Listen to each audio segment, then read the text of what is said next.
Hey guys, welcome to my Dragon Lake deck profile. Second place at the latest Dutch regional at Epic Lake.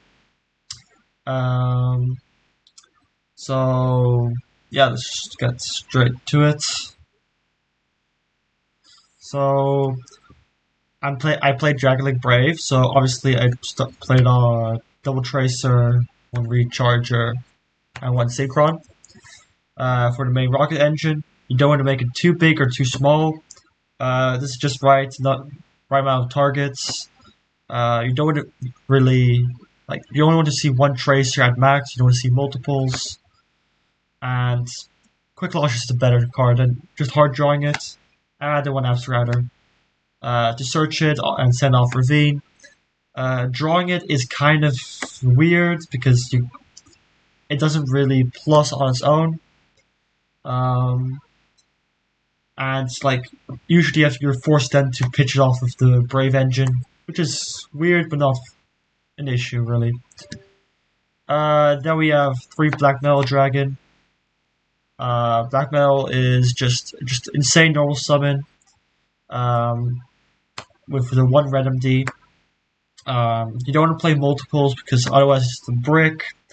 Red MD is just really weird sometimes. It's good when you have to strike a dragon and just immediately summon it, but other than that, it just gets weird lines when you have to go further in because you really don't want to bash or Wyvern Burst or Collapse Serpent. And it's also just insane target to summon off his seals as just a follow up against the Biru.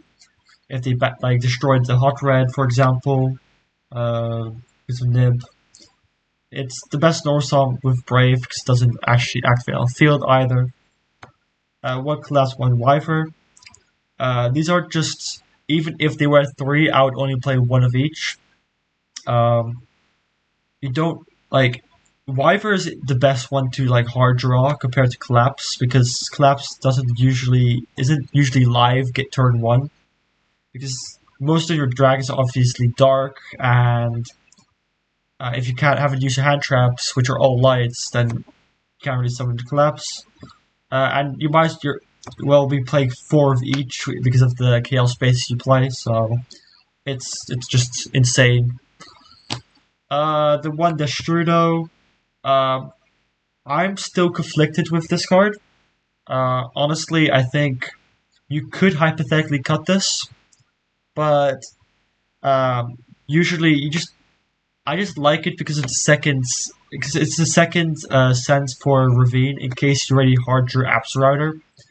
It's just the extra extender if you can just Ravine, discard Absrouter, or just the sheer presence of Ravine, discard Destrudo is just that scary for opponents. But they just won't ogre the Ravine anymore because it's just that powerful. It's just going negative for them, in theory. 1 Red Rose, 1 Rocks Rose, and 1 Basil Shoot for the Red Rose engine for just the higher ceiling. I see people try to cut this. It's theoretically it seems fine, but honestly the higher power level is just that necessary for me.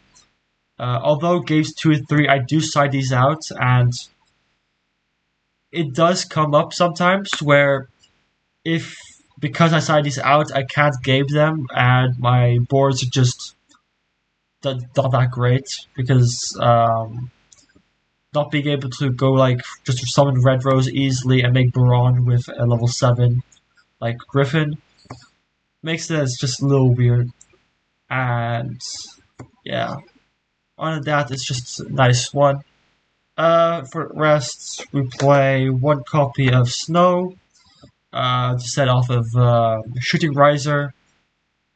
Well, it's an insane card, not once per turn, so it plays around called by, and you could use it twice because of Thorax Seal, so it's just that more powerful in this version compared to the 10U Brave pile. Then for the hand traps, I play 3 costs of Ash, 3 Ogre, 3 Gamma and the Driver, and 2 Valor. Um, I decided that I want to play a lot of hand traps because although I didn't play against any Scythe decks at the regional itself, um, even against the like any Brave deck, you just want to see a bunch of hand traps in order to stop them from comboing. Even against Prank Kids, which isn't really like it's just a lot very scary because they can just play through hand traps like it's nothing, and you just want to restrict their boards as much as possible, and you really don't want to get scythed. And you, you could play third Valor, but I just didn't want to increase my number of non-engine cards. Uh, I felt that with the siding ratios, 2 Valor felt better, and just signing the third one extra is just for me felt better than actually maining one. And it's not good against every matchup. Like against, for example, Prank Kids, it's just average. It's good later on if they want to go for Verte, but other than that, it's just minus. Then we have 3 Acromancer and a Griffin for the obviously the Adventure engine, and then just the 3 right Amnesia, 1 Fateful Adventure, and 1 Dracoback, and the Foolish to send Acromancer. Foolish for the rest can also send Absol and Destrudo as extenders. So Foolish is not only for the... So if you open Acromancer plus Foolish, it doesn't exactly mean that Foolish has to... It's just a dead card. It's just... You're able to do much more than just send Acromancer. The Brave engine is just really unfair. So, like, if your deck's not playing it, you're already a step behind. Like decks like DDD, for example, are good, but it's just because of the Brave engine, they're just kind of obsolete. And for the rest, just Brave is just insane. It gives you a level 7 and 4 body for free. Even just getting the level 4 you get a level 4 token while baiting, for example, Ogre, which makes, for example, if you have Tracer, you can easily make Chaos Ruler into Hot Red. For the Garnets, you have 1 Boot Sector. Ravine isn't really a Garnet in my opinion, because unlike Boot Sector, which on its own doesn't do anything, Ravine gets you Absol or Destrudo. So, and you have a lot of cards you can discard, like Acromancer, Destrudo, of course, Absol. So it isn't that bad. Although you don't really want to open them, so you obviously play the 1 of each because they're both searchable. Then we have Triple Quick Launch, insane card because it's just a free extender. No What's Return. Literally the only drawback is that they can't attack the turn they're summoned, but that's fine. It does come in sometimes, but honestly, it's just fine. Then we have 3 Chaos Space. These are just like the 3 extra copies of both Wyverburst and Clap Serpent, which makes it just that much more insane. Chaos Space is honestly probably one of the better cards in the deck because even if you just don't draw it and just mill it off Chaos Ruler, it's just a free draw. It's literally Upstart on crack because it gives you 2 dragons, which is full combo, and it gives you a free draw. Then for the extra deck, we play 1 Strike Dragon. Obviously you can only play 1, but this just gets you Boot Sector, which is insane. It's just Soul Charge on crack and more. Then the 1 Pisty. You do this for the main combo, and for the rest, it's if you've already used Striker Dragon, it's for turn 3. You can easily just link climb with the Pisty, with like for example Black Metal Drag, which is summoned off seals. So it's good for that. Hulk for the main combo and free extenders in order to make Unicorn easily. If you're going second, in order to break boards. This always prompts a hand trap, and yeah, it's just an insane card. Honestly, it should get hit, but no Konami probably won't. Romulus gets you the Ravine, and yeah, it's just really easy to make. It's just a made combo card. Then we have one Seals. Um, I've never actually wanted to make a second, so playing the one is just perfect. Seals is just an insane card. Being able to tribute any monster you control. The only downside, hypothetically, would be that as a mandatory trigger when tributed. But for the rest, it's just a really good card. Then we have the one dark, one quad boral as the type of like non-engine League 2s.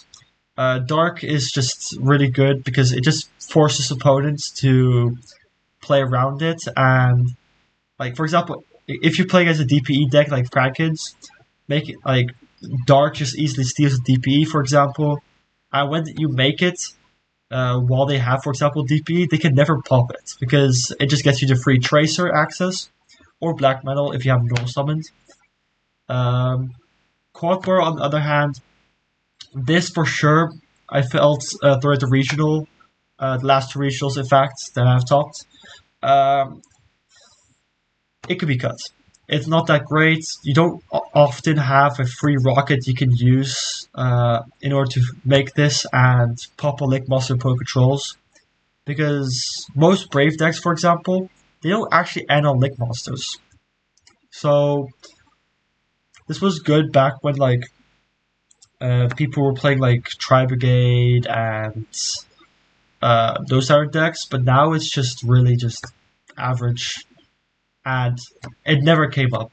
Like throughout all the games I've played, it just never came up. I'd rather play IP Masquerena as a free League 2 with, which is also dark.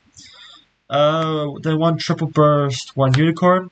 Triple Burst is necessary for the main combos, and it's also it comes up as just for link climbing with Pisty on fields to go for access easily. And Unicorn just outs DP on field in case they keep it on field because of Dark. And for the rest, it outs Floodgates and the likes. I even outed, for example, a Decamonu 1 under Skill Drain by ogring the Unicorn effect on activation. Against Draco, which is hilarious. Then the one access code. Access is just insane. Outs type boards makes OTK really easy. I mean, the deck doesn't need more help OTKing, but this just makes it even easier. Yeah, 5-3 sticks insane. Then for the synchros, one Shooting Riser, one Kill Ruler, one Hot Red, one Bordeaux Savage, and one Baron de Fleur. All of them are just mandatory. Baron, you just make almost every match, unless you somehow manage to never draw Griffin or the Adventurer engine, which is like fine because although it's not really optimal, Dragon Link on its own is just insane. Chaotic Ruler is by far the best synchro out of all of these because of just the sheer power of just milling 5 dragons, or just even Chaos Space is insane. I've only had one bad mill, but you always get hand traps because they're light. And it's fine. Shooting Riser, milling Snow is just insane. Hot Red and Royal Savage are just negates for free. I mean, Hot Red is literally for free because of Chaotic Ruler, which is always nice. Then for the side deck, I played 3 Lancia. This is for the Phantom Knight deck and for the mirror match. Other than that, it didn't really come up. It's really good in theory, but against a lot of the like rogue decks, it doesn't. You'd rather have like Gamma or like Ogre or Veiler over this. Then we have 2 Nibiru and Veiler Token Collector. The ratios, honestly, I've wanted to have a 3rd Nibiru here, but I didn't have space. 3rd Veiler is also important for matchups where Veiler is good. For example, the Tenyi pile. where you just want to Valor their Hulk Vibrax or to stop their combo or Rorodon. Um, Valor or Rorodon is really good because then they have literally no follow play rather than Hulk. Token Collector is also better if you want to swap it for Snow. If you're going first against the Tenyu pile, because Token Collector is just better against them than Snow. Just makes it that they can't really play their deck in general. And the Nibiru is just a blowout. Um, it's just good against every deck if you have a multiple. If you draw it with another hand trap, but on its own, it usually isn't that great. Then we have 3 Lightning Storm for the monkey decks. I've only had to sign it in for zombies and True Draco, but it's just necessary. Along with the one reboot, yeah, it's just purely for the monkey decks. And then we have for going first 3 trip attacks for Cold Buy. You side these out, side these in for Gamma and Driver. So that if your opponent does hand trap you, you can just punish them by hand looping them or call buying them, and then immediately after just continue to combo because usually one hand trap can't stop the Dragon Link combo, and in the case it does, you can just draw 2 for free. Even if these draws don't give you more follow up, it gives you hand traps because the deck is purely either follow up or hand traps. And hand traps this format can probably prevent yourself from dying, and if you have Seal's Pass with hand traps, you're not going to die. So, honestly, the deck performed really well throughout the 2 regionals I've played, where I got third at Arnhem, and second in the last regional, only lose to in both regionals against Prankin's Brave, which is due to losing the die roll and opening no Brave Engine in both matches, which is really tough against a really overpowered deck. This format, which is really consistent. Honestly, the deck is really good. If it rewards good gameplay, and yeah.